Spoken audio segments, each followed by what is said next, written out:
bonsoir à tous. Ceci est le 7e épisode du podcast Rocket Sewing. C'est un podcast qui parle de mes loisirs créatifs. Je suis Sarah, une Italienne qui habite Toulouse depuis 6 ans et demi, pour ceux qui ne me connaissent pas. Donc, bienvenue à vous. Pour les autres qui me connaissent et qui reviennent, merci. Donc ça me fait très plaisir de vous retrouver. Ça me fait plaisir aussi de recevoir vos commentaires, vos encouragements, vos idées aussi pour améliorer mes projets. Donc continue comme ça et j'espère que voilà, ce petit espace de papotage, couture et tricot, c'est l'occasion aussi d'échanger, voilà, de s'améliorer ensemble sur ce qu'on fait. Parce que si on est là, c'est parce qu'on aime les loisirs créatifs. Dans mon cas, j'aime bien tricoter, mais surtout j'adore coudre. Ce soir, on va parler tricot. Allez, on va commencer par le tricot et après couture. Donc pour le tricot, j'ai un projet à vous montrer. Le voilà. C'est un châle et spécialement, c'est le Hipster Shawl de Jochi Locatelli. Donc c'est un châle qui se compose d'une partie poids de mousse, plusieurs parties poids de mousse et de 2 bandes différentes texturées. Donc vous voyez, il y a une partie avec des torsades spéciales. Là, je pense qu'elle s'appelle torsade indienne, un truc comme ça. Bon, bref, c'est des torsades. Et entre 2 rangs de torsades spéciales, il y a une bande de points texturés. Je vais y arriver. Hein, ça fait longtemps que je n'ai pas enregistré de podcast, donc je suis un peu rouillée. Ça va venir, ne vous inquiétez pas. Donc voilà, des bandes texturées. Vous voyez, il y a un motif de flèche, de points de flèche. Dans la vie hors des caméras, comme si j'étais une star, mais hors de caméra, s'il vous plaît, arrêtez la caméra. Dans la vie réelle, donc, où la lumière n'est pas comme celle-ci, ces motifs texturés est un peu moins visible. Mais il faut dire que, bon, finalement, c'est pas ça qui me dérange. Oui, en général, j'aime bien ce châle. C'est un châle assez grand, voilà. C'est quand même assez long. Par contre, il n'est pas assez profond. Donc, quand je l'ai lavé et bloqué, je l'ai étiré à mort. Il était arrivé jusqu'à là, il était très beau, vous voyez, comme c'est beau quand ça s'ouvre. Mais bon, au fur et à mesure que je le porte, il reprend sa forme d'origine. Donc, les trous sont un peu plus fermés, mais bon, bref. Il faut dire aussi qu'il fait froid à Toulouse en ce moment, donc je le porte pas mal autour du cou, comme vous l'avez vu tout à l'heure. Donc ça fait des jolies couleurs gris et cette espèce de rose saumon. C'est plus rare que je le porte en châle, comme une mamie. Sans aucune offense pour les mamies qui me suivent, parce que pour moi, c'est un compliment.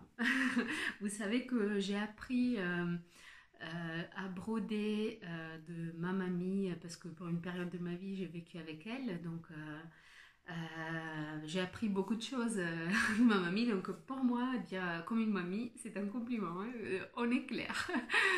Donc voilà, je le porte plus rarement comme ça, plutôt au bureau, parce que des fois j'ai juste envie, voilà, quand je fais des choses, je suis assise longtemps, j'ai juste envie d'avoir un petit truc sur les épaules.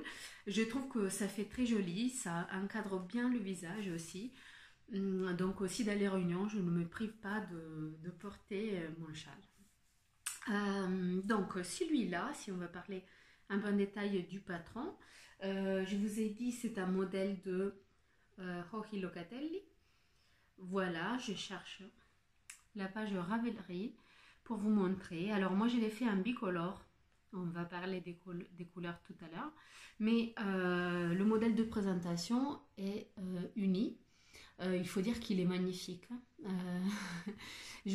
Presque je regrette de ne pas l'avoir fait monocouleur parce qu'il est tellement bon. Mais bon, après, je vais vous raconter l'histoire. Donc, c'est une histoire des dentistes.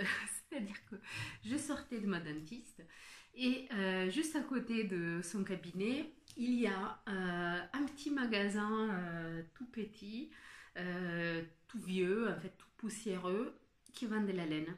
Et notamment, ils vendent de la Katia, de la Plessa, donc je pense que c'est de la laine française, même si j'ai découvert que la Katia est espagnole. Ou je me trompe, je ne sais pas. Si vous avez des infos, je prends. Bon, bref, donc je sors de la dentiste, j'étais un peu mince, on n'a pas fini ce qu'on avait à faire, je dois retourner, nanana, nanana. Et je vois que dehors de ce magasin, il y avait des gros bacs avec des réductions. Donc, allez, je vais faire un tour. Non, mais c'est pas sûr que je vais acheter, c'est juste pour voir. Bon, vous savez comment ça va se terminer. Ça s'est terminé avec 3 pelotes de ça. C'est de la Katia, justement, concept, et c'est de la soie et viscose. C'est un fil assez épais. Bon, le coloris 59, c'est pas parlant en fait, mais c'est une espèce de rose saumon avec des petits brins. Alors, je sais pas si c'est pas des speckles parce qu'en fait, c'est pas juste du couleur. Si j'ai bien compris la différence entre un speckle et autre chose. Tout le monde parle de speckle. Moi, j'ai toujours tricoté de la drops, donc la speckle, j'en vois pas beaucoup. Mais bon, bref, il y a des petites incrustations, voilà, je vais y arriver, comme des petits nœuds ou des petits brins de fil, de texture. S'il veut bien faire la mise au point, ma caméra, voilà, je me cache. Comme ça, vous allez voir, il y a des brins colorés roses, mais aussi jaunâtres, orange. Donc, c'est en couleur assez printanier. Quand je l'ai vu, je me suis dit que ça aurait été l'idéal pour me faire un châle de printemps. Euh, C'était depuis l'amour que j'ai eu, la folie après mon Waiting for Rain, que j'ai beaucoup porté, beaucoup porté. Donc, je me suis dit, oui, c'est parti pour les châles. J'ai pris la maladie des châles et ça sera une jolie couleur pour un châle de printemps. Donc, j'ai acheté 3 pelotes de ça, une pelote comme ça. C'est toujours de la Katia, mais attendez, ça s'appelle. Ah, ça, j'avais préparé l'étiquette. Bon, je pense qu'elle s'appelle Katia Brisa. Ah mince. Dommage. Bon, bref. Je pense que ça s'appelle Brisa. Et je voulais faire un châle en associant les 3 pelotes, celle-là et la troisième qui est le gris argenté. J'ai vu cette association, voilà. Et ça, c'est un peu plus doré et c'est très lucide. Je pense qu'il y a du synthétique. Mince, c'est vraiment dommage que j'arrive pas à trouver. Ah, la voilà. Vous avez pas vu ce que je fais? Oui, la classe. Hein. Franchement, oui, Katia Brisa. Mais je voulais voir la composition. C'est coton mercerisé et viscose. Donc, c'est pas étonnant que je l'ai pris parce que vous connaissez mon amour pour la viscose. Et celui-là, c'était. Elle est où bah oui, elle est là. Elle était soit viscose, donc je me suis dit, bon, ça valait bien les 3 couleurs ensemble. Donc, j'ai longuement cherché un modèle de châle qui pouvait réunir les 3 couleurs avec les métrages que j'avais, en sachant que ça, j'en avais 3, ça, j'en avais une hein, et je connaissais le métrage. Mais la grise, c'était une pelote sans aucune étiquette, mais rien du tout. Bon, c'était un bac à moins 50%, donc c'était des restes, voilà, des fonds de magasin. Donc ça, je n'avais aucune idée, ça c'est argenté. Et bon, bref, donc j'ai cherché, et finalement j'ai décidé pour le hipster shawl Entre-temps, j'ai eu un coup de foudre pour un autre châle. Dont on va parler tout à l'heure parce que comme vous en doutez il y a eu une répétition de la même histoire. Bon, bref. Donc celui-là je l'ai fait voilà, avec les deux. Je vous avoue que j'avais fait une première partie au poids de mousse voilà, saumon et j'avais attaqué le premier rang de motifs avec celle-là, la brisa. Mais celle-là, avec la viscose et le fait que le coton est mercérisé, elle est lucide, elle glisse énormément. Donc sur ce point-là, on a vraiment envie d'un point qui soit, d'un fil qui soit stable, c'est-à-dire qui glisse pas trop un brin sur l'autre. Parce que comme ça, c'est le seul moyen d'assurer que le point reste ouvert. Alors que j'avais fait presque un rang entier avec la brisa, mais ça glissait trop. Donc ce point-là, il était tout plat comme ça. Donc ça n'avait pas de tenue, donc j'ai défait. Et j'ai continué avec le rose. Et je me suis dit que bon, tous les rangs à motifs allaient être roses. Donc ça a un peu changé mes plans par rapport à la couleur. Et voilà. Donc j'ai finalement un châle qui est assez régulier. Donc c'est une alternance de bandes presque symétrique. J'aurais préféré quelque chose d'un peu plus pétillant, on va dire, moins prédictible. Désolée. Bon, moins facile à prédire. Voilà, je suis une alternance très très structurée, mais en même temps, j'aime bien la symétrie. Donc, oui, ça me dérange, mais pas trop. Donc, ça va. J'ai fini de pelote de la rose, donc j'ai une pelote qui me reste de celle-là. Et la brisa, je ne l'ai pas touchée du coup. Donc voilà, j'ai quelque chose pour redémarrer. Et j'ai fini la pelote de gris. Et j'ai même eu du mal à finir le châle. Donc à la fin du dernier motif, il y avait 2-3 rangs supplémentaires par rapport à ce que j'ai fait. Et j'ai pas pu les faire, donc j'ai juste fini le rang j'ai rabattu. Et pendant le dernier rang, donc pour rabattre, j'ai dû utiliser une petite rallonge. Donc mon fil gris s'arrête là. Et cette dernière partie, elle est rabattue avec de la drops. Oula, mais qu'est-ce que j'ai j'aurais dû mieux préparer. Bon. Ah voilà, de la drops Fabel. C'est une laine à chaussettes avec laquelle j'ai fait des chaussettes pour Chéri. Donc ça c'est un reste. Je me suis dit la couleur c'est assez variable. Donc il y a du gris, mais il y a du noir, mais moyenné, ça peut être du gris clair, un peu neutre comme l'autre.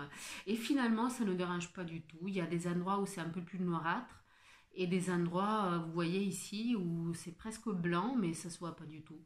Donc c'est comme si j'avais un peu taché mon châle. Mais franchement, ça ne me dérange pas. C'est cette petite touche, c'est une touche personnelle. Et donc, voilà, je l'aime bien. Je le porte beaucoup, comme je vous ai dit, parce qu'il fait froid, donc hors de question de sortir sans châle. J'ai démarré un nouveau châle, du coup, c'était toujours répétition de la même histoire. Je sors de la dentiste. Cette fois-ci, j'évite de passer devant la boutique de la laine Katia. Et je passe par l'autre côté où il y a, pas de chance, un magasin Fil d'Art. Donc, bien sûr, il y avait l'affiche, le Field Days, avec... je suis victime du commerce, de laine, et patron de couture et tissu. Bon, dès qu'il y a une réduc, un massacre. Je peux pas résister. Donc, j'ai acheté les fils qui étaient à réduction. Donc c'est des fils que à la base j'aurais jamais acheté. Ça c'est très bien, très bien. Le marketing fonctionne très bien sur moi. Donc j'ai acheté du fil d'art Noé. Voilà, j'arrive à trouver une pelote entière. C'est Noé, fil Noé. C'est du coton coton 100%, je crois. Ah non, coton acrylique, moitié-moitié. Et c'est une espèce de chaînette. Oui, bon.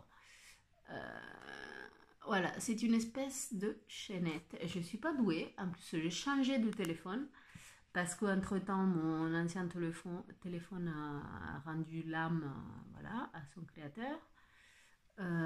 Donc, avec celui-là, j'ai du mal à faire la mise à point.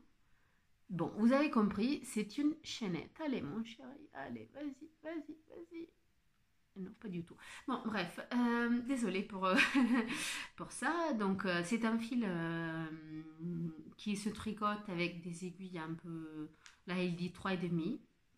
3,5. Moi, ça m'a donné de suite envie de quelque chose de plus aéré, plus espacé. Et comme je vous avais dit, j'ai beaucoup cherché de modèles de châle pour démarrer celui-là. Et donc, j'étais tombée amoureuse d'un autre. C'était celui sur lequel j'ai hésité entre l'un et l'autre. Et finalement, j'ai pas résisté et je l'ai démarré. Il s'agit d'un modèle de Stephen West. Stephen West. Il s'appelle Asian. C'est un châle un peu rustique. Il a une grosse partie point de mousse au début, une demi-lune point de mousse. Et après, il a des jeux de dentelle. Je vais y arriver. Des jeux de dentelle qui sont un peu dégressifs, de plus en plus grands. Voilà, donc le dernier jeu de dentelle est juste énorme. Et ça se tricote avec des aiguilles 8 mm. Donc c'est un projet à mener en avion sans aucun souci, parce que des aiguilles comme ça, elles passent sans aucun souci. J'ai tout mêlé, très bien. Donc voilà le châle, le début du châle. J'ai commencé mais je n'ai pas avancé parce qu'entre-temps, il y a eu un autre projet que je vais vous montrer de suite. Mais bon, donc on commence, voilà, la demi-lune et ça va avancer. Les couleurs que j'ai choisies, c'est ces couleurs bébé, layette. J'ai eu un petit garçon. Celui-là, mon petit garçon a grandi. Et les deux ensemble, tiens, je lui fais marinière. Par contre, tada, je vais rajouter le troisième couleur. Et je pense que là, avec les trois couleurs ensemble, il y a un certain équilibre. En plus, sur mon visage, ça va aller. Et ça me fait très estival, très aéré, avec les gros trous de la grosse dentelle que je vais faire avec, bon, c'est très bien. Donc, j'ai toujours pas choisi la distribution de couleurs sur les différents motifs, parce que j'aurais aimé que celui-là ait le rôle d'équilibrer les deux autres couleurs, celle-là. Je préfère comme ça, plutôt que d'autres combinaisons, vous voyez. Ou peut-être celle-là, elle est pas mal. Tiens, peut-être celle-là, elle est pas mal. Parce qu'en fait, j'en ai pas assez de celle-là comme métrage pour lui donner le rôle principal. Qui est le rôle bravo. Le rôle là du gris entre un morceau de dentelle et l'autre. Voilà, celui-là. Donc, vous voyez, il y a, je pense, 3 rangs du gris clair. Il y a le gris foncé de la demi-lune, il y a le blanc, on va dire, de la dentelle, et il y a cette espèce de gris clair bleu ciel. Et là, à chaque fois, il y a plusieurs rangs. Je me suis dit, est-ce que je vais en faire la moitié? Comme ça, j'en aurai assez pour finir ma pelote et quand même amener de l'équilibre. Ou bien me servir de celui-là dans ce rôle-là et faire la dentelle avec celui-là. Mais on va retomber sur le même souci, c'est-à-dire qu'une dentelle comme ça va glisser, ça va se fermer sur elle-même. Voilà. Donc, faire comme ça, je n'aime pas trop. Quoique, non, je n'aime pas trop. Donc, j'ai démarré avec celui-là et entre-temps, je verrai. Je risque de faire comme celui-là, j'arrive à la fin, je n'ai pas assez, mais bon, je me sens dans une période d'expérimentation sur les châles.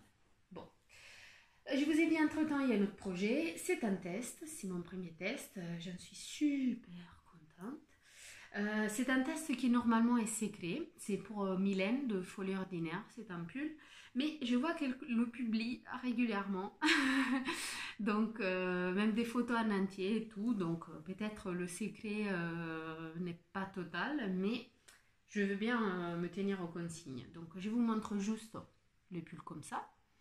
J'en suis à la moitié du corps et il me reste les manches à faire. J'ai jusqu'à la fin du mois. Donc en gros, j'ai 2 semaines, 2 grosses semaines pour le faire. Je pense que ça va aller. Mais j'en profite, voilà, vous voyez là un petit détail magnifique. J'en profite pour vous parler de cette laine qui est juste à tomber. Donc c'est la première fois que je tricote de la laine haut de gamme, on va dire. C'est de la Holzgarn Tights. Le coloris est maroon, comme le maroon 5. Et c'est 70% laine et 30% soie. C'est la période soie. C'est de la fingering. Donc là, pour 50 grammes, il y a 287 mètres. C'est de la fingering fine même. Moi, je la tricote en 3,25 parce que je tricote super lâche et pour avoir l'échantillon, j'ai dû en faire je sais plus combien, mais j'ai dû descendre à 3,25. Donc ça veut dire que s'il y a des cotes à faire sur les bords, c'est assez rare du 2,75. Bravo, bien joué avec ma façon de tricoter lâche. Ça veut dire que je fais mon pull en fingering en 3,25. Alors que c'était préconisé en 3,75. Donc vous voyez, j'ai quand même un grand écart. Bon, ça c'est ma façon de tricoter. J'ai appris que c'est comme ça et c'est tout. Je vous montre aussi mon anneau marqueur trop beau que j'ai fait moi-même. J'en suis trop fière. C'est joli. Chaque fois que j'arrive à celui-là, je sais qu'on est au début du rang. Ouais, très bien, il est joli. Donc voilà, un gros projet en cours, il me plaît énormément, j'ai hâte de vous en parler parce que en fait le modèle est super. Mylène vraiment s'est surpassée, c'est trop trop trop beau. C'est additif, j'ai envie de le continuer. Là j'ai rien que le toucher entre la laine trop belle, la couleur et la consistance de la laine et le projet lui-même. J'aurais envie de le prendre dans mes mains et de continuer. Mais c'est pas le cas. Je vais rester raisonnable et on va passer à la couture. Niveau couture, j'ai eu une période, une espèce de hiatus où je n'ai pas cousu parce que voilà, c'est une période où je change de poids. Donc tout le monde est super content parce qu'il dit, tout le monde qui coud dit ah trop bien comme ça. Je peux adapter ma garde-robe en fonction de la forme de mon corps, nanana. Ça c'est très bien, sauf si vous êtes perfectionniste comme moi et si vous avez cette idée, cette obsession de tout optimiser. Donc pour moi, avoir des jolis tissus et m'en servir pour quelque chose que je ne suis pas sûre de porter longtemps, soit parce qu'après il va être serré, soit parce qu'il va être trop large, eh ben j'y arrive pas. Donc résultat, ça faisait longtemps que je n'avais pas cousu, sauf des choses très très larges, très adaptables. Et à ce propos, je vous montre la robe que je porte aujourd'hui. Alors on va faire une petite manip. Voilà. Là voilà. Donc vous voyez, une robe extra large.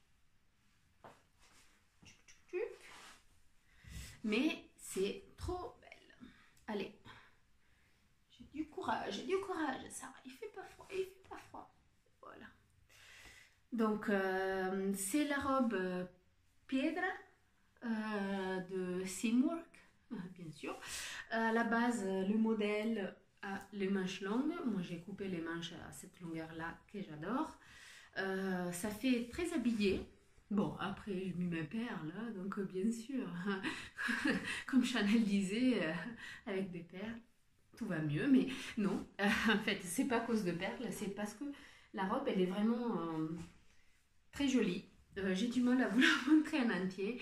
J'ai peut-être une photo sur Instagram, ou c'est peut-être que le buste, je ne sais pas. Bon, bref, je l'aime bien, parce qu'elle est confortable. C'est super facile à faire, hein. C'est comme un t-shirt en fait. Il y a les manches, le devant et 2 pièces de dos. Donc la couture du milieu dos donne un peu de forme. Je vais essayer de vous le montrer. Vous voyez?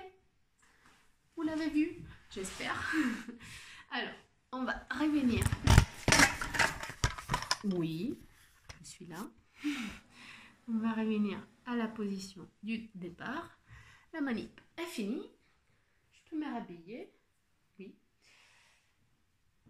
Ça, c'est un gilet du commerce très très vieux. Si vous savez, ça fait bientôt, ça fait 4 ans et demi que je n'ai pas acheté des choses dans le commerce. Je fais moi-même tous mes vêtements. Bon, j'ai acheté des sous-vêtements entre-temps, j'ai eu un cadeau, un blouson North Face très technique, donc là, hors de question de le faire moi-même, pour l'instant. Donc voilà. Donc cette robe, je suis très très contente, mais je ne peux pas continuer à me faire que de robes de cette forme, quoi. J'aime bien les robes ajustées, les petits hauts, ou sinon bien je me fais des petits hauts larges aussi. Bon, très bien, hein. Tout ça est très sympathique, mais ça va pas durer longtemps. Donc ça fait que voilà, je ne couds pas beaucoup récemment. Et donc quelqu'un qui me connaît bien, comme chérie, m'a dit: qu'est-ce qu'il t'arrive? Je ne te reconnais pas, tu ne couds plus.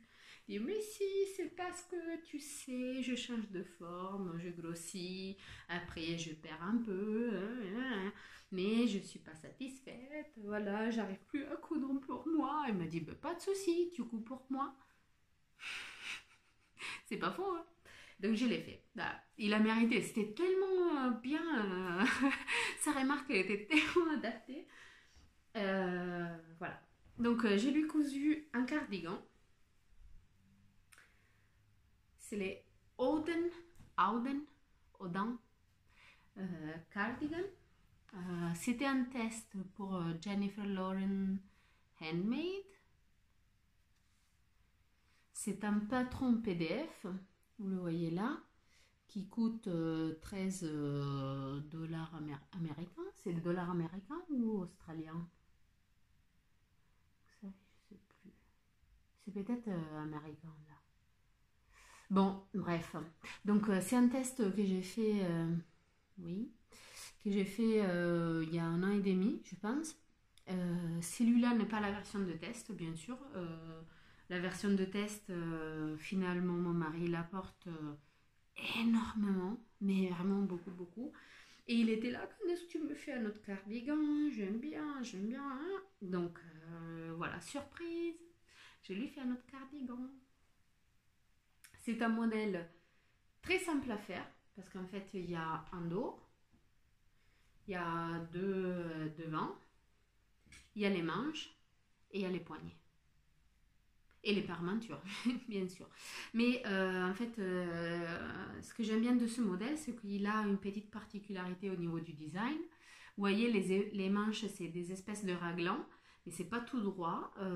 Ils ont une ligne assez particulière devant et au dos. Oui, je suis pas douée. Voilà.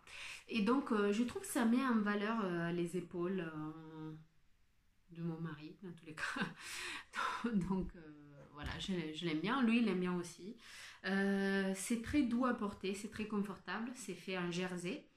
Donc, bien sûr, c'est confortable à porter. Mais en même temps, ça a un aspect très, très classe. Limite, de loin, ça pourrait paraître une veste. Une espèce de veste en jersey. Donc, il y a des boutonnières devant. Et lui, il se comporte comme s'il avait une veste, donc c'est-à-dire qu'il laisse le dernier bouton non boutonné, comme on fait avec les vestes, les hommes, comme ça. Et les boutons sont en bois. Je les ai cousus en faisant une croix avec les fils. Je trouve ça rigolo dans ce contexte. Il y a quelque chose que je n'aime pas trop, mais ça n'a rien à voir avec le modèle. C'est mon choix du tissu, en fait. C'est très doux. L'intérieur, si seulement je pouvais vous montrer, vous faire toucher comme c'est doux, c'est juste magnifique. Oh, c'est trop beau. Par contre, la couleur, c'est un peu un air de pyjama. Je sais pas ce qui m'a pris, mais bon voilà, j'ai acheté ça, j'ai aimé la couleur. C'est un peu chiné, mais bon, ça a un air un peu de pyjama. Donc je lui dis limite, si tu ne sens pas de le porter en sortant, tu le mets sur ton pyjama comme une espèce de robe de chambre. Il me dit non, non, hors de question, je l'aime bien. En fait, il les porte, celui-là et l'autre, le premier, il les porte énormément avec des t-shirts, avec des polos, une fois même avec une chemise, je pense. Donc à la base, il met un t-shirt coloré, un t-shirt de tous les jours. Et avec celui-là, ça a une certaine allure. Je me suis amusée à faire des belles finitions à l'intérieur avec le point de surjet de ma machine à coudre. Parce que déjà, j'aime bien faire des belles finitions. Je ne trouve ça pas redondant ou lourd. Si, quand même, ça ralentit. Hein. Ça ralentit l'assemblage. Mais surtout sur un patron super simple avec celui-là. Pour mon niveau de couture, si j'enlève les finitions, bon, ça perd vite d'intérêt. Après, c'est pas faux, on vous a pas menti hein, quand on nous dit que en faisant de belles finitions, les vêtements vont durer plus longtemps. Eh ben, c'est vrai. Des mauvaises finitions font vite abîmer le vêtement. Donc ça, j'ai envie que ça, voilà, qu'il le porte pour un moment. Donc les finitions. Et ensuite, messieurs, il est très exigeant, donc il va de suite toucher. Mais là, c'est pas bien fait. Donc, il a eu rien à redire. Succès, hein, pour moi, c'est un succès. Euh, quoi d'autre? J'ai fixé la parmenture. Je trouve ça, c'est le défaut principal de ce patron, qu'il faut trouver un moyen de fixer la parmenture. Donc moi, je l'ai fixé avec des petits points à la main sur les coutures internes, aux épaules. Et en fait, il est resté les grosses parties. Alors là, c'est fixé par les boutonnières. De l'autre côté, par les boutons qui sont cousus. Donc ça fixe, la parmenture ne se retourne pas. Et il restait la partie centrale. Et alors là, on a cherché sur ma machine à coudre un point, ma super machine, elle fait des points un peu spéciaux, style déco, comme ça. On a cherché un point qui serait visible même à l'extérieur, qui n'était pas moche. Donc lui-même, il s'est choisi ce point-là. Je vous avoue que c'est mignon, c'est joli. Après, personne ne le sait, mais ça pourrait paraître une étiquette ou je sais pas quoi. Mais c'est pas dérangeant, vous voyez, sur la totalité du vêtement, ça se voit, mais ça reste soigné. Voilà, les instructions c'est facile. Vous savez, moi j'aime bien les patrons de Jennifer Lauren Handmade. J'ai pas mal testé pour elle, je l'aime bien comme personne. Elle est super gentille, elle est très disponible, très à l'écoute. Elle est très très précise dans la rédaction de ses instructions et ses patrons aussi. Et elle nous demande pas mal de choses quand on teste en termes de retour. Donc, je trouve ça très bien. J'ai fait d'autres tests où, par exemple, c'était un peu libre, c'est-à-dire qu'il n'y avait pas un questionnaire, alors que là, il y a un questionnaire précis. Et je trouve que c'est très bien parce qu'on va de suite chercher quels sont. Et elle sait individuer quels sont les points difficiles ou qui peuvent porter de soucis sur ses patrons. Donc, elle nous questionne sur ça. Donc le résultat final, c'est que ces patrons sont super bien soignés. J'en ai fait pas mal, en test et hors de test. Et franchement, je peux juste les recommander. Celui-là, si vous avez un mec dans votre vie qui aime bien ces styles, allez-y. Parce que franchement, ça coûte 13 $. Donc c'est la grosse dizaine d'euros. Et c'est un patron qui va porter... déjà, c'est un vêtement qui va porter longtemps. Et après, c'est facile à rentabiliser. Il y a deux versions qui sont proposées. Moi, j'ai fait la version unie. Et là, vous voyez dans la photo, c'est une version avec les coudières et la bande de boutonnage contrastante. La première version que j'avais fait, elle était unie aussi, sans la bande contrastante. Mais cette fois-là, j'avais fixé la parmenture en faisant une couture tout au long. Donc une couture qui passe par là, comme ça, sur l'encolure dans les épaules, là. Donc c'était quand même super soigné. Et de loin, on a l'impression qu'il y a une bande séparée, alors que c'est pas du tout. Bref, dans la customisation aussi, il y a moyen vraiment de faire ce patron de plusieurs façons. Après, la ligne des épaules est assez distinctive, hein. Je vais dire, c'est facile à reconnaître que c'est le même patron. Mais entre le premier et celui-là, ça change tout. C'est dommage que... j'ai peut-être des photos. Je vais vous incruster des photos si j'y arrive. Pour vous montrer la différence entre l'un et l'autre. On ne voit pas trop que c'est le même patron parce que l'autre, le tissu est totalement différent. Voilà. Là, j'ai fait aussi des surpiqûres en parlant de ça, mais c'est tout au bord. Voilà, j'ai fait tout le tour. Et à l'ourlet, j'ai fait double surpiqûre. Sans aiguille double, hein, juste moi, comme ça. J'ai fait 2 lignes parallèles. Je m'amuse avec ma machine, en fait. J'aime bien être précise. Voilà. Sinon, j'ai cousu pour moi aussi d'autres choses. Et je me suis cousu un petit haut. En fait, ça fait partie... c'est un patron que je voulais coudre depuis longtemps. Et là, finalement, je l'ai fait. Je suis contente de l'avoir fait. C'est le Perfecto Mona de Wear Lemonade. Alors là, peut-être les couleurs ne vont pas très bien ensemble. Mais vous, déjà, tout de suite, vous avez idée. Et voilà, on a fait la manip. Alors, c'est le Perfecto. Donc ça, c'est la version ouverte. Et ça, c'est la version zippée. Voilà, donc la forme typique du Perfecto. Une petite poche, un zip asymétrique sur le devant. Et voilà. Il y a un empiècement sur le dos, vous voyez. Sinon, quoi d'autre? Les boutons, là, comme des pressions, juste la partie femelle. Voilà, ça a une allure de Perfecto. J'ai choisi un tissu très souple. Je ne l'ai pas thermocollé pour mon choix. J'avais envie de quelque chose qui restait quand même assez souple.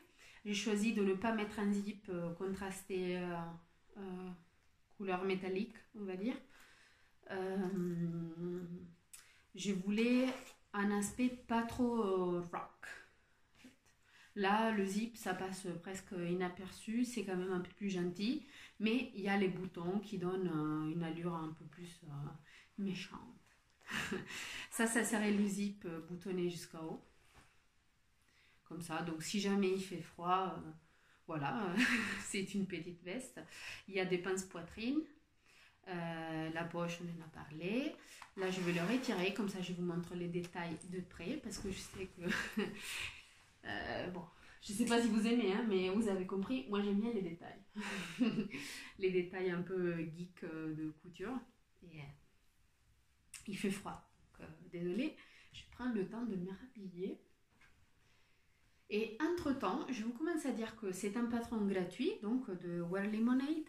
Ça fait partie des premiers patrons que Lisa Gachet, la patronne de Wear Lemonade, avait sorti au tout début de son aventure. Donc merci pour les patrons gratuits. Par contre, il y a beaucoup de coquilles sur ces patrons. Donc des fois c'était un peu agaçant. Je vous avoue, ça m'a fatiguée de moments. Je me suis même demandé si je continue ou pas. Ce qui est très dommage parce que pour moi, un patron gratuit, c'est comme une carte de visite d'une certaine marque.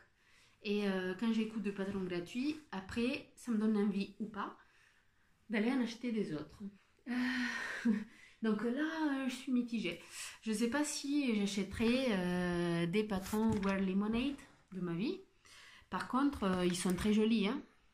Donc ça me donne envie de les acheter, mais est-ce que je vais oser? Je vais franchir le pas. Bon, là c'était, je le répète, parmi les premiers patrons qu'ils ont sortis, donc peut-être ils ont eu la marge de s'améliorer entre-temps.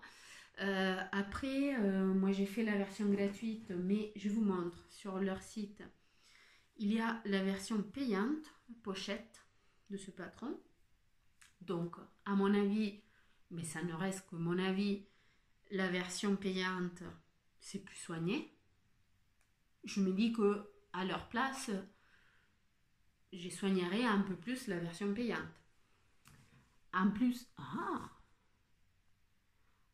ça coûte, c'est pas donné, ça coûte presque 18 € une pochette. On est au prix de République des chiffons là. Donc ça c'est le dessin technique, ça c'est la jolie pochette. Bon, bref, sur le packaging, rien à redire pour les versions pochettes et pour tout ce qui est branding de Wear Lemonade, hein, on ne va pas discuter de ça. Moi je veux juste dire que j'ai cousu pas mal de patrons gratuits dans ma vie et normalement ils sont un peu plus soignés. Voilà, par exemple, je vous donne des exemples. Voilà, on ne va pas rester généraliste. Sur les PDF, sur les pages PDF, il n'y a pas le bord pour le recouper. Ce qui est super pénible parce que tu as les lignes du patron, donc les différentes tailles, un espace blanc, parce que c'est le bord du patron. Et sur l'autre feuille, à côté, tu as les autres lignes. Donc, on va dire c'est une manchure. Allez, un truc qui fait comme ça. Et un espace blanc là aussi. Donc il faut superposer les espaces blancs pour essayer de coupler les lignes. Mais il n'y a pas un trait précis. Donc j'ai tiré un trait moi-même quand il y avait plusieurs lignes, j'ai tiré moi-même le trait qui était censé être le bord. Même chose de l'autre côté et j'ai essayé de superposer les deux bords. C'était super pénible parce que je me suis retrouvée avec le devant qui était plus haut que le dos ou vice versa. Bref, j'ai remesuré une fois que j'avais scotché les différentes parties du PDF. J'ai mesuré parce que vraiment c'était vraiment fait à la louche mon assemblage. J'étais obligée de le faire comme ça et en mesurant j'ai vu que une manchure était plus haute devant, plus basse derrière ou vice versa. Donc là, quelle était la bonne? La devant ou la derrière? Qui sait? Et donc, j'en ai choisi une et j'ai fait comme ça. Peut-être c'est à cause de ça que mes manches, c'est des manches montées, mais ça ne m'emboîte pas du tout. C'est-à-dire que j'ai beaucoup plus de matière sur la manche que sur la manchure. Ceci dit, c'est peut-être de ma faute, mais on est d'accord, c'est pas ma première manche montée. J'ai fait quand même ma robe de mariée, entre autres. Donc, j'ai un niveau de couture assez... je ne vais pas me la péter, mais je suis autonome et voilà, j'ai fait pas mal de manches montées de ma vie, hein. Donc, avoir une manche qui ne s'emboîte pas, voilà, la question est présente. Est-ce qu'il n'y avait pas quelque chose qui n'allait pas sur le patron? Après, le patron, ça se trouve, il est parfait. Ça se trouve, la version PDF gratuite, si vous la cherchez maintenant, elle a été mise à jour. Je n'ai pas vérifié. Moi, j'ai une version que j'ai téléchargée il y a plus d'un an, hein, il y a très très longtemps. Donc, c'est peut-être une vieille version. Voilà. Donc, rien contre la marque en général. Mais je vous dis, si vous faites ce patron-là avec une version PDF récente ou surtout ancienne, faites gaffe parce que il y a des choses qui ne collent pas forcément. Donc par exemple, cette histoire de montage de pièces patron. En plus, parmi la liste des fournitures, sur la partie blog où il présentait le modèle gratuit, il y a marqué 45 cm. Alors que sur le patron, il y a marqué un zip de 45 cm. Alors que là, ah non, pardon, l'envers. Oh, ah, mais qu'est-ce que j'ai? voilà, ils vous disent, ça c'est sur le patron pochette, ils vous disent 1,35 m de tissu. C'est faux, j'ai eu besoin de plus de ça. Je ne sais pas mesurer, mais c'était peut-être 1,50 m. Donc j'ai dû en racheter, faites gaffe. Et une zip de 45 cm détachable. Et 4 pressions mâles. Non, c'est des femelles. La nature, on la connaît tous. On connaît la différence entre un mâle et une femelle. Voilà. Désolée, c'est pas trop classe, mais ça, on est d'accord, c'est une femelle. Hein. On est bien d'accord. Hein. Il y a un trou. Voilà, pour le dire de façon comtesse. Il y a un trou. Donc là, il dit bien 4 pressions mâles. Faites gaffe. Et après, le zip détachable 45 cm, très bien. Mais sur la partie blog, comme je disais tout à l'heure, il disait un zip de du moins 50 cm. Alors moi, j'avais vu que cette partie-là. J'achète 45 cm. C'était suffisant. J'ai même recoupé 1,5 cm, très bien. Mais quand j'ai lu de l'autre côté du moins 50, j'ai dit oh là là, ça va pas suffire, je dois bricoler quelque chose ou bien monter mon zip jusqu'à. Il n'y avait pas de problème finalement, mais les infos, c'était pas pareil. Après, dans la partie patron imprimé, sûrement il y a livret d'instructions, donc je me doute, je ne sais pas, je ne me prononce pas parce que je n'ai pas vu. Mais si vous avez que le PDF, il y a une vidéo d'instruction qui est assez sympathique. Bon, tutoriel pas à pas. Donc il y a une jolie vidéo.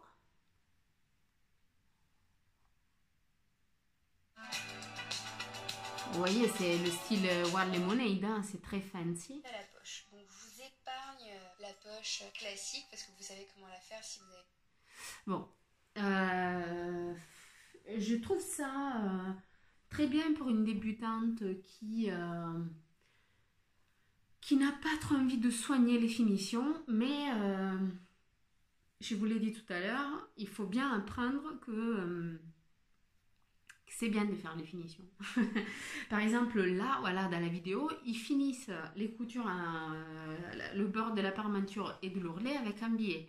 Et nulle part, il y a marqué le métrage. Donc, dans ma tête, j'ai acheté un billet. J'ai fait un calcul moi-même. Finalement, j'ai décidé de ne pas m'en servir. Mais ça serait plus pratique. Ah non, je crois que dans la partie blog, il y a marqué du moins 5 mètres de billet, un truc comme ça. Bon, bref, c'est pas cohérent. Pour moi, c'est dérangeant parce que pour moi, la couture est créativité, mais encadrée par la rigueur. C'est-à-dire, si j'ai une base de rigueur, je peux me permettre de créer. Si j'ai pas la rigueur, je perds d'aller nulle part. C'est ma vision de la couture. Hein. Peut-être il y a des personnes plus instinctives qui adorent cette image très fléchie, très bon, okay, allez-y, très bien. Mais je vous dis ça, c'est mon ressenti perso. Après, je répète, peut-être les patrons pochettes ils sont super soignés. Poignets. Peut-être les autres patrons gratuits ils sont merveilleux. Moi, j'ai trouvé la vidéo un peu simpliste. Et on vous explique tous les pas, hein, il n'y a pas de souci, tous les montages et tout, mais c'est un peu décousu. La blague, en parlant de couture, c'est décousu. Parce que, en fait, ils vous disent, par exemple, assembler le col, donc dessous-dessus, et ils vous disent, si vous avez un tissu qui n'a pas tenu, ben, vous êtes obligé de le thermocoller. Comme d'ailleurs, vous avez fait déjà pour la parmenture. Alors que la parmenture, il avait déjà assemblé, il n'était pas thermocollé. Et il n'en parlait pas, parce que eux, ils ne thermocollent pas parce qu'ils ont un coton super raide, très bien pour eux, mais ils n'en parlent pas. Alors pour moi, c'est essentiel de comprendre tout, étape par étape. Donc c'est un peu plus sur la présentation et moins sur le fond de couture. Mais finalement, vous avez le moyen de vous faire un perfecto. Et vous avez vu sur moi-même, le perfecto, il tombe à merveille. Hein. Par exemple, mon mari, il n'aimait pas du tout le tissu. Et il me disait, bon, le modèle est sympa, mais le tissu, vraiment, t'as pris de la daube, ça va jamais être joli. Et finalement, quand il a vu les trucs finis, il a dit, bon, tu sais quoi, ça fait la blague, parce que finalement, le patron est tellement bien que ça rend vraiment comme un perfecto. Donc tout ça pour vous dire, le modèle il est super bien. Sauf j'ai eu un problème pour faire emboîter les manches et cette histoire de fourniture qui n'était pas claire. Après sur le patron PDF avec cette histoire de collage, j'ai perdu mes repères pour les pinces et pour le positionnement de poche. Je ne savais plus qui était quoi. Entre les espaces blancs, je me suis perdue. Donc j'ai fait un peu à ma sauce. Sinon, le reste, bon, ça va.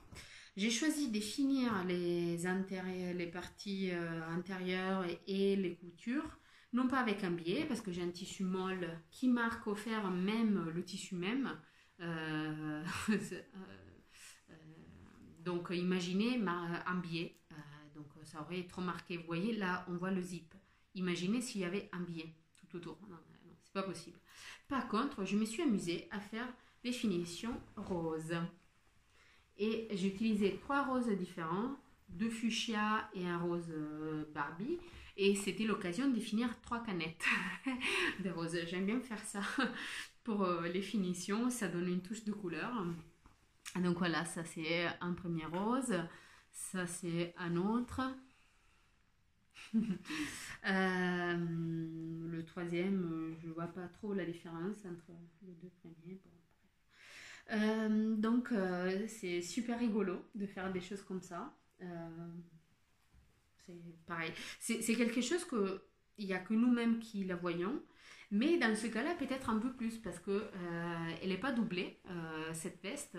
Donc quand on la retire, voilà, ça se voit. Et c'est quand même joli parce que c'est une couleur assez sombre. Et après, quand on ouvre, on voit du rose, du fuchsia. Et je trouve ça trop rigolo comme contraste. Et surtout, ça a une allure assez de dur, voilà, rocker, biker. Et après, il y a du fuchsia, bien sûr. Alors là aussi, j'aurai tôt ou tard à fixer la parmenture. Celui-là, je l'ai fini hier.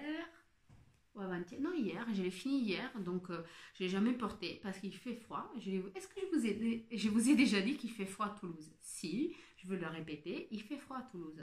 Donc, je n'ai pas pu porter celui-là, une petite veste non doublée. Et donc, voilà, je me suis pas mise à fixer la parmenture, mais je pense que je vais la fixer comme d'habitude aux coutures, avec une couture invisible à la main, juste un petit point là à la couture des épaules, d'un côté et de l'autre. Et après, ça va me rester ce point-là aussi. Peut-être au centre dos, au milieu dos, je vais la fixer à la couture de l'empiècement dos. Ou peut-être je vais faire comme pour le cardigan de mon mari. Peut-être je vais faire un petit point déco qui apparaît juste ici. Par exemple, un petit cœur. Un petit cœur fuchsia ou même non, un petit cœur de la même couleur. Ça serait trop marrant. Ouais, pourquoi pas. Là aussi, j'ai fait des surpiqûres partout. C'est-à-dire, ça c'est l'empiècement du haut, dos, ça c'est le bas du dos. J'ai surpiqué. Pareil, les épaules, j'ai surpiqué. Les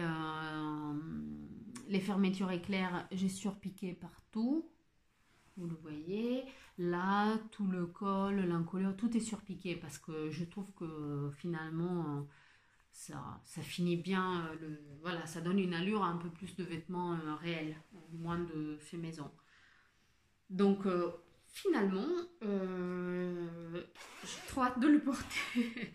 Donc, s'il te plaît, météo, arrête de pleuvoir, de faire 11 degrés de maximal aujourd'hui. Mais on est fou, on est le 14 mai. Mais on m'a menti, quoi. Je suis à Toulouse et il fait beau. Mais non, il fait pas beau. Donc, trop envie de le porter et de m'amuser avec ma petite poche. Il n'y a rien qui va rentrer, mais pourquoi pas. Donc j'ai cousu ça pour moi. J'ai plein de projets pour le futur. Le week-end, la semaine dernière, la semaine entière, j'étais en région parisienne où habite mon chéri. Donc voilà, on est mariés, mais on n'habite pas, malheureusement, pour le travail, on est séparés. Donc j'ai passé la semaine de vacances chez lui. Moitié de la semaine chez lui. Donc j'en ai profité pour me faire une petite balade parisienne. Je vais vous montrer un peu rapidement ce que j'ai fait de ma journée. j'ai pris une journée couture, on va dire. Donc, tout d'abord, Palais Galliera. Il y a une expo sur Martin Margiela. Et c'était assez spécial. Ça, c'est le livret de l'expo. Ça, c'est l'entrée au musée. Si jamais il y a des personnes parmi ceux qui me regardent qui sont italiens et qui ont une résidence à Rome, sachez qu'il y a beaucoup de musées à Paris, les musées de la ville de Paris, qui sont gratuits pour vous, comme pour moi en fait. Parce que la ville de Rome est jumelée avec la ville de Paris. Donc les musées de la ville sont gratuits pour l'un et pour l'autre. Donc pour moi, le Palais Galliera est gratuit. Et j'ai découvert ça trop tard, trop tard. Bon, j'ai eu l'occasion de voir cette expo. Le Palais Galliera n'a pas d'expo permanente, juste des expos temporaires. Là, c'était Margiela. Après, ils vont fermer pour 2 ans. Et ensuite réouvrir avec des améliorations où il y aura une exposition permanente et en plus de l'exposition temporaire. Cela est très intéressant parce qu'ils ont une collection énormissime. La collection Galliera, c'est une collection juste trop vaste de la mode et du costume. Donc ils ont une richesse, un patrimoine en robe, en vêtements qui est juste pas possible. Donc j'ai trop hâte qu'ils fassent les travaux et qu'ils réouvrent. Et voilà, on se donne rendez-vous dans 2 ans pour aller voir ce qu'il est devenu. Alors cette expo c'était intéressant pour moi parce que je suis très honnête, quand je vois les défilés de Margiela, je ne les comprends pas.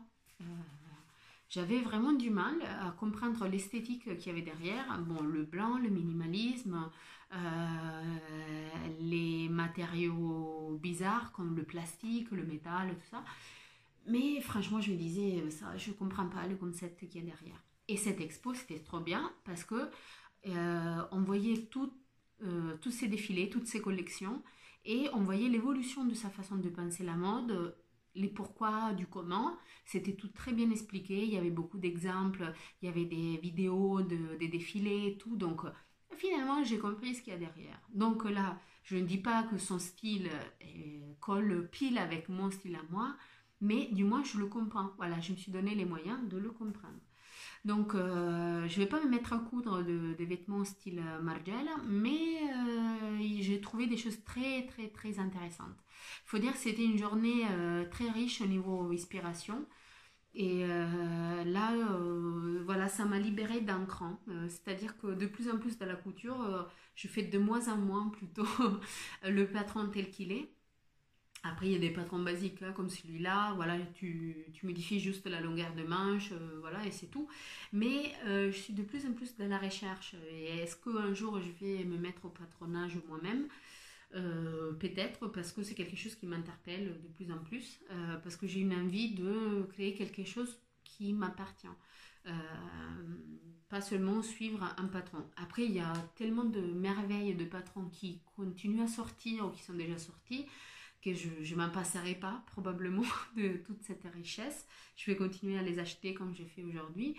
Mais ça me dit de plus en plus de créer quelque chose qui m'appartient à 100%. Donc voir des expos courageuses comme celle-là, franchement ça donne... ça ouvre un peu le porte, ça enlève une partie de l'inhibition, on va dire. Bon, je sors de la galerie du Palais Galliera et la personne qui était au billet, là, elle me dit, vous savez, madame, qu'avec le même billet, vous avez accès au musée Yves Saint Laurent, qui est à 5 minutes à pied. Et attendez, c'est vrai? Donc, non, j'ai pas eu accès parce que moi j'ai un billet gratuit, donc j'ai payé mon entrée pour le musée Yves Saint Laurent. C'était 10 € l'entrée. Et je suis allée voir le musée Yves Saint Laurent. C'est le musée qui est été créé par je cherche une photo. Voilà. Ça, c'est la façade du musée. À Paris, c'est avenue Marceau. Et ça, c'est le musée Frères à Marrakech. Parce que Yves Saint Laurent allait faire ses collections, dessiner ses collections à Marrakech. Donc, ces deux musées qui ont été mis en place par son compagnon Pierre Berger, après la mort d'Yves Saint Laurent. Et le musée, donc, il est dans son atelier même. J'étais un peu déçue parce que je suis une geek une geek de la couture, donc j'aurais aimé voir vraiment les mannequins, je sais pas, les toiles, des choses comme ça, les épingles. J'en ai vu, mais pas assez. Et toile, même pas une. Comment je vais faire pour vivre sans toile? Moi et ma toile. Mais bon, c'était quand même très très beau, hein, parce que déjà l'émotion, je vous jure, j'en ai les frissons et les larmes. Rien que vous en parlez, mettre pied dans un endroit où ben, c'était son atelier quand même. C'était son atelier. Il travaillait là tous les jours et franchement, pour moi, c'est aller toucher, aller marcher dans les pas d'un géant, quoi. Alors, aucune comparaison entre moi et Yves Saint Laurent, bien sûr, mais voilà, c'était une émotion, et rien qu'y penser, j'ai les larmes aux yeux, c'était vraiment une émotion indescriptible de marcher monter ces escaliers-là. Je vous conseille vraiment de le faire. 10 euros, 10 euros, c'est un patron. C'est un mètre de tissu qu'on ne va même pas utiliser, qu'on va gaspiller. 10 euros, l'entrée à musée. Franchement, vous passez un moment de bonheur. Parce que vous rentrez dans le palace, dans le temple, et vous montez les marches, là, et vous vous dites combien de personnes sont passées par là, l'histoire de la mode est passée par là. Hum, et je suis dedans, quoi. Je travaille pas, mais je suis dedans. Je peux regarder, je peux toucher, c'est les mêmes murs, quoi. Donc, rien que ça, pour moi, c'était très émouvant. Après, il y a pas mal de choses. Alors, j'ai vu mieux. Par exemple, l'expo Dior que j'avais fait à Paris, c'était plus riche, d'un point de vue vraiment de ce qu'on aime dans la couture, tous les détails, les matériaux, tout ça. Mais là, il y en avait quand même pas mal, il faut être honnête. Donc il y avait les premières collections, il y avait le travail de préparation de collection et il y avait une progression aussi dans les années, comment ces collections ont évolué. Mais le critère du musée, de l'exposition n'est pas seulement temporaire, c'est aussi conceptuel. Donc il y a l'espace où c'était son hommage à la mode, donc toutes les collections qu'il a sorties en faisant des hommages à la mode des années 30 par exemple, à la mode des anciens grecs, romains, à la mode russe ou à la mode un peu Louis VIe, XVIe. Donc il y a vraiment de quoi faire. Il y a des tenues juste magnifiques. Après, il y a des vidéos où on montre les ateliers. Et après, il y a son studio. Pour moi, ça, je pense que j'ai passé une, une bonne demi-heure dans le studio, en sachant que tout est balayé, donc on ne peut pas s'approcher à son bureau. Mais on voit les post-it, on voit les polaroïdes, parce qu'il faisait passer les accessoires et il prenait des polaroïdes pour fixer. Et après le jour du défilé, on savait très bien quelle boucle allait avec ça, cette tenue. Donc, c'était vraiment super riche. Il y avait ses crayons, il y avait une paroi entière de livres d'inspiration, livres d'art, livres de mode, tout ça. Sans compter les rouleaux de tissu, les tiroirs avec boutons, passementerie, mercerie, galons, rubans. C'était juste incroyable. Perles. Et il y avait un panneau avec tous les Swarovski colorés, avec les références. Donc, pour voir, tiens, c'est ça, je le vais avec cette référence-là et tout. Bon. pour moi, c'était vraiment trop, trop, trop émouvant. Donc, je rentre dans son studio, je prends une photo. Il y avait une lumière fantastique, il y avait des grosses vitrées et tout, hein. Et je rentre, je prends une photo, j'envoie à Chérie en disant, voilà, je suis devant le bureau d'Yves Saint Laurent. Sa réponse par WhatsApp, sa réponse était, tu peux remarquer que par terre, il n'y a pas de fil, que la planche et le fer à repasser ne sont pas dehors, ils sont bien rangés, parce que probablement, il parlait de ça. Du fait que dans, dans mon endroit de couture, là, dans ma chambre d'amis qui est chambre de couture, j'ai toujours ma planche à repasser sortie. Et là, il m'a cassé vraiment l'atmosphère. J'ai dit, mais tu comprends rien. Il créait pas, il cousait pas là. C'était juste que là, il voyait des miroirs partout. Il voyait les mannequins qui portaient les toiles. Et c'est là que le vêtement naissait, quoi. Parce que il dessinait le croquis, après les mains d'atelier faisaient, les premiers d'atelier, tout ça, prenaient les croquis, les transformaient en toile. Donc ça passait du papier ou 3D sur le mannequin. Et après, lui, il attendait dans son bureau et le mannequin rentrait. Lui, il le voyait arriver, pas directement, mais à travers le reflet du miroir pour bien voir la scène. Et sur la toile, toute blanche, soit ça passait, soit ça cassait. Et quand ça passait, il disait, ah bah, très bien, celui-là, on le fera avec ce tissu-là. Il y avait l'association du patron et du tissu. Vous vous rendez compte, c'est la clé de... bon, à part le design du patron, c'est la clé de la création d'une collection. Donc, pour moi, c'était un endroit sacré, celui-là. Eh bien, il me dit, bah, tu remarques, il n'y a pas de fil par terre. Je dis, ouais, t'as raison, chez nous, il y a beaucoup trop de fils par terre, mais... désolée, c'est là qu'est né le premier smoking pour femmes. Et je suis désolée, quand je vois ça, j'ai rien à dire. Donc, je me suis acheté ces jolis carnets. Ça s'appelle l'album. C'est un parcours année après année de ces créations emblématiques à partir de ses débuts chez Dior.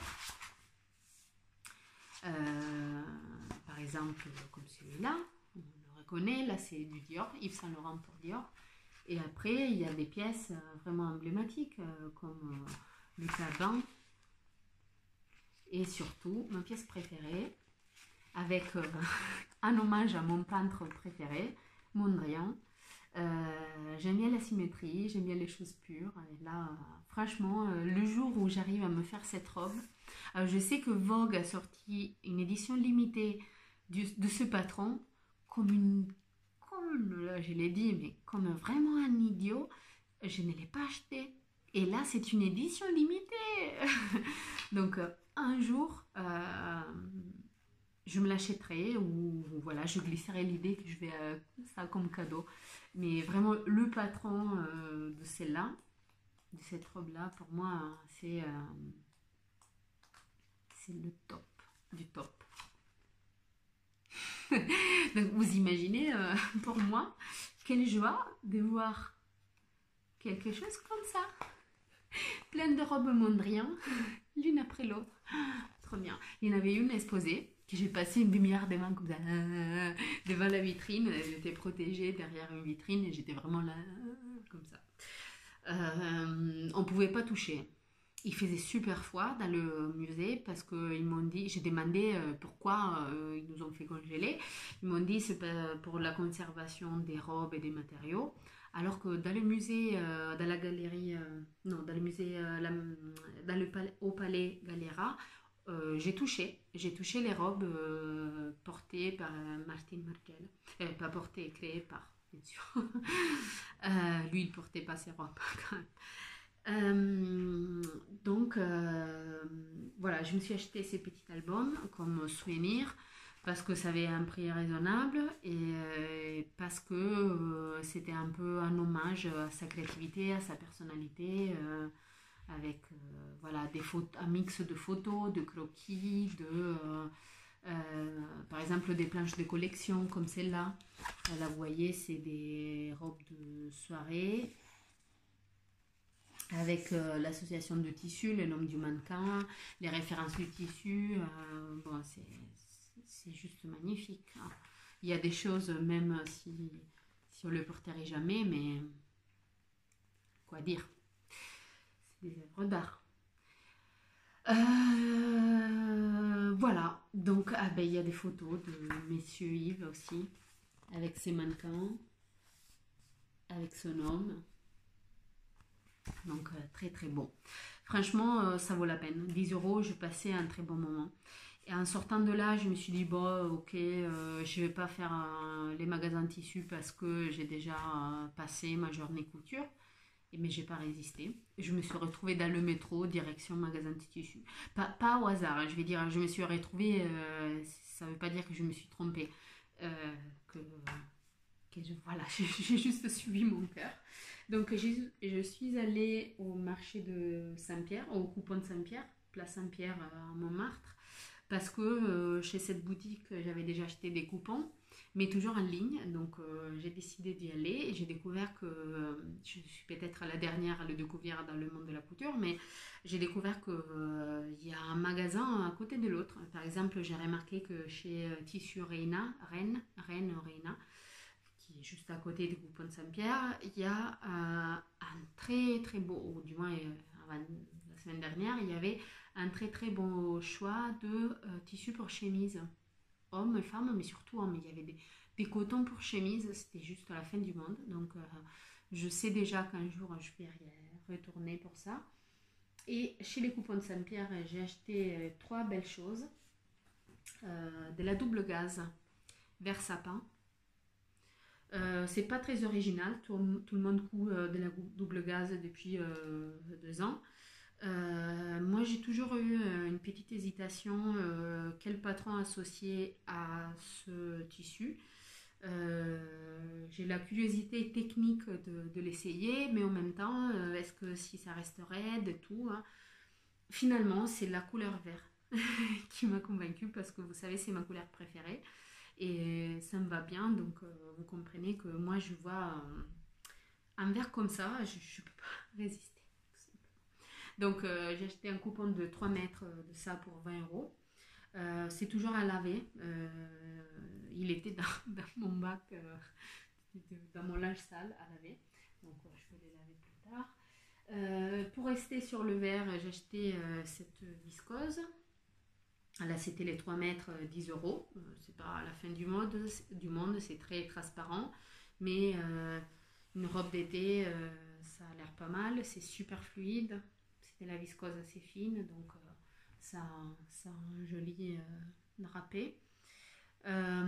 Quoi faire avec, pour l'instant, c'est pas clair. On verra. Pareil pour la double gaze. J'ai pas forcément associé de projet. Pour l'instant, j'ai une idée de robe, 2 idées de robe, mais à voir. Il faut que je revoie un peu. C'est la Hawthorne de Colette et c'est la crêpe de Colette aussi. Mais la crêpe, j'ai déjà abandonné l'idée. Bon, celui-là, vous voyez, c'est super transparent. Donc, j'en ai 3 mètres. Peut-être je fais une robe qui est doublée et je vais la doubler avec le même tissu. Comme ça, j'aurai pas de reste. Voilà. Donc, ça aussi, c'est à laver. C'était 10 euros. Voilà, 10 euros les 3 mètres viscose. Et après, une tuilerie. C'est un coupon de soie bleu marine. C'est un crêpe de soie qui a une consistance un peu plus épaisse d'une crêpe fine. Et en le voyant comme ça, vous dites oui, ok. Et après, je vous fais ça. Et vous êtes tombé amoureux. Je le sais, je le sens. Parce que n'importe ce que vous faites avec celui-là, il a une allure magnifique. Donc on a juste envie de le coudre. Là, c'était les 3 mètres 45 euros. J'ai hésité juste parce que j'avais pas prévu de dépenser un tel budget. C'est pas un budget pour 100% soie crêpe, c'est pas la fin du monde, mais c'est vrai que j'étais partie avec, je m'achète un coupon, 2 coupons juste pour dire j'ai acheté quelque chose au coupon de Saint-Pierre, sans internet. Et sauf que celui-là, donc voilà, je l'ai pris, je me baladais, il y a plein de miroirs dans la boutique, donc je me baladais en me drapant dans ce tissu. Et ben il y a une fille à côté, une dame qui m'a dit: ah, c'est trop beau ce que vous avez, qu'est-ce que c'est, hein? On a discuté. Il y a que bleu marine et rose, il y avait un rose comme ça, qui était très beau aussi, mais bon, c'est moins facile à porter pour moi, du moins. Si j'étais Lady Diana, c'était un peu plus facile, mais bon, ça se trouve, je suis pas Lady Diana. Euh, et donc, à un moment donné, elle me dit: est-ce que vous voulez faire un moitié-moitié? Est-ce que vous avez vraiment besoin des 3 mètres? J'ai dit oui, ok, parce que j'hésitais juste, est-ce que vraiment je mérite d'acheter quelque chose comme ça? Et après, en rentrant, j'ai dit: mais pourquoi je fais moitié-moitié? J'aurais aimé avoir les 3 mètres, me faire quelque chose de vraiment magnifique avec ça. Alors que là, je suis un peu limitée dans le patron parce que c'est, c'est, ça va rester une robe d'un mètre et demi. Oui, on en trouve, hein, il n'y a pas un souci, mais là, j'aurais fait une robe 2 mètres et un petit haut, par exemple. Bon, là, c'est pas le cas. Mais, voilà. Je sens que je vais pas arriver à le retirer. Je veux le porter comme ça jusqu'à la fin du podcast. Qui va pas tarder à arriver d'ailleurs parce que ça fait longtemps que je papote. Ça faisait longtemps que je n'enregistrais pas, donc ça se voit, j'avais plein de choses à dire. Et franchement, ça me manquait. Ça m'a trop manqué de parler couture et tricot. Ça me fait trop de bien de me parler. Dernière chose avant de vous laisser. Oh, comme c'est beau. Vous le voyez noir, mais c'est du bleu marine. Comme c'est beau, comme c'est beau. C'est trop beau. Oui, dernière chose, en rentrant de Paris, je prends toujours le magasin d'Air France.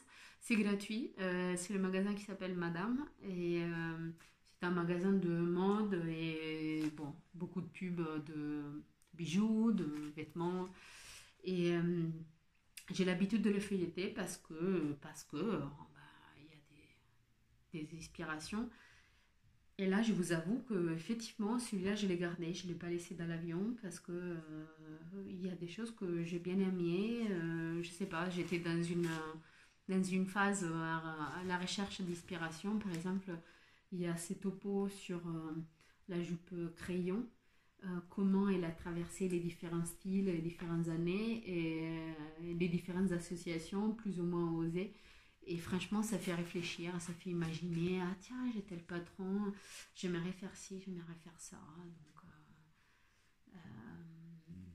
c'est voilà, c'est des signes de créativité qui fait surface depuis un moment.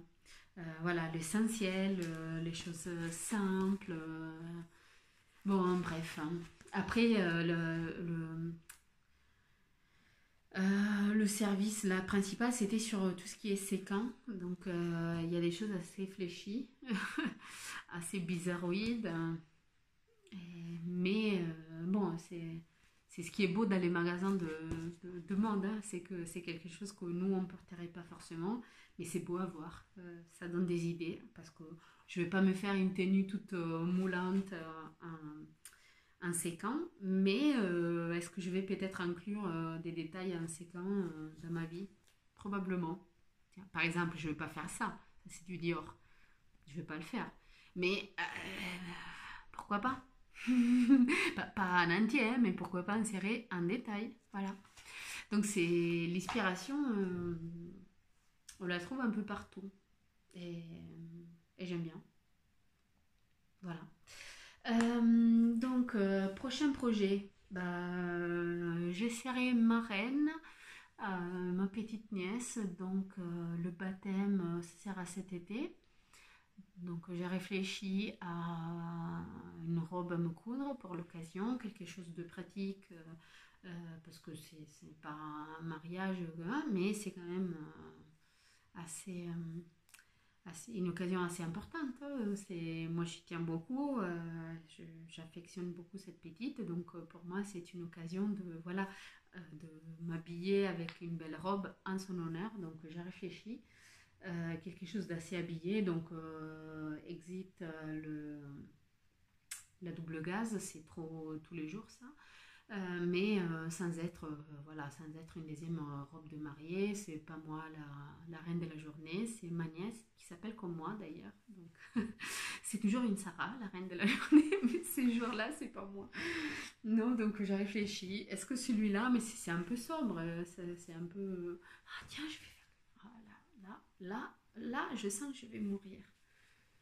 Ah, tiens, voilà, vous savez, les enfants, quand ils ont un truc nouveau qu'ils vont dormir avec, voilà, ce soir, je vais dormir avec ça, avec mes perles, et m'asseoir.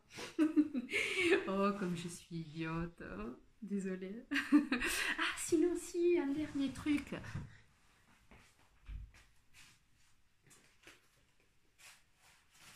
J'ai fait une folie, toujours à cause de la couleur verte. J'ai acheté de la peau, du cuir, du véritable. Alors, c'est une demi-peau. C'est des restes de peau qui étaient chez Toto Tissu, bien sûr, à Toulouse. Ça vaut 10 euros. Demi-peau d'agneau, voilà. Couleur vert. C'est beau d'un côté comme de l'autre. Et ça sera une petite pochette. J'ai déjà le patron en tête. C'est un patron gratuit. Je ne me souviens pas du nom du patron, donc je vais vous épargner une longue devant la caméra. Je vous donne rendez-vous la prochaine fois pour vous montrer ce que j'aurais fait. C'est la première fois que je vais coudre du cuir, du véritable cuir, à la machine, donc on verra. J'en ai pas énormément pour faire des essais. Peut-être si je trouve une autre moitié chez Toto, je vais la prendre. Mais il n'y en avait pas. Peut-être une autre couleur, je vais les associer. Mais non, je pense que même en restant avec ça, je vais avoir moyen de faire quelque chose, même s'il y a des défauts. Voilà. Est-ce que ça pourrait être la pochette à me faire pour le baptême? Et à partir de ça, je vais construire ma tenue. Oui, je suis folle comme ça, mais tant pis. Probablement, j'aurai aussi un mariage cet été. Donc là, c'est un mariage de soir. Donc je ne vais pas porter une robe longue jusqu'aux pieds, mais quelque chose de quand même. J'ai envie de quelque chose d'assez années 70, assez long, assez. Qui laisse passer le vent, la brise, on va dire, parce qu'il fera chaud. Donc là, c'est très bien s'il y a un souffle de vent, voilà, que ma jupe s'évase un peu. Oui, voilà, j'ai des idées un peu bizarres, désolée. Mais c'est, quand on est comme ça, quand on aime coudre, on aime coudre. Sur ça, je vous remercie si vous êtes toujours là. Merci si vous n'avez pas appelé les pompiers en disant il y a une personne malade à Toulouse.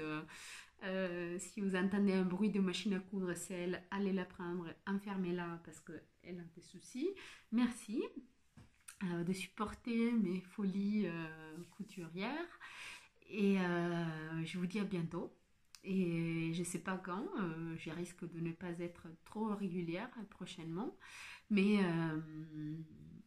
voilà, tant pis, la prochaine sera quand elle sera. Bonne soirée, bonne journée, n'importe quel moment. Surtout bonne création, tricot, couture, n'importe quoi. Ciao, bisous.